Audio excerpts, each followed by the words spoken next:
Sa viral video na ito, makikitang pinapaalis ng security guard ang nakaunipormeng batang babae sa labas ng SM Mega Mall sa Mandaluyong City. Nakaupo lang siya sa hagdanan sa labas ng mall. Kahit anong pakiusap ng gwardya, nagmatigas umalis ang babae.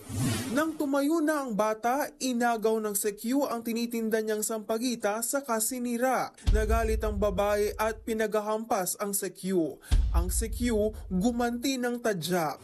Hindi naman tumigil sa panghahampas ng panindasan ng sampagita ang bata habang inaawat siya ng gwardya. Pati ang isa pang batang lalaking nagtitinda, pinaalis din ng gwardya.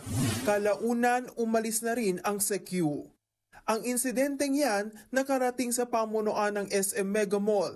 Naaawa rin daw sila sa sinapit ng bata sa viral video. Inatasan na raw nila ang security agency nilang magsagawa ng investigasyon tungkol dito. Sinibak daw ang sangkot na CQ at banned na ring magtrabaho sa lahat ng SM malls.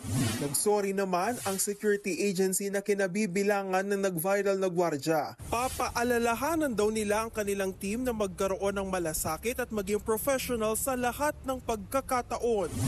Iniimbestigahan na rin ng PNP Supervisory Office for Security and Investigation Agencies o PNP-SOSIA ang gwardya at agency nito. Maaari siyang tanggalan ng lisensya bilang security guard. Titignan din kung may pagkukulang ang agency nito. At nakikita natin sa video, medyo may physical pang pangyayari. So maaari pong maging liable. Nagpaalala rin ng PNP Civil Security Group na dapat maayos ang pakikitungo ng mga CQ sa tao, anuman ang kanilang estado. Nahanap ng news na suot ng batang babae sa viral video, pero tumangging magsalita ang principal tungkol dito. Ayon sa aming source, hindi na naka-enroll sa eskwelahan ang bata, kaya nagtataka rin sila kung bakit niya suot ang uniforme.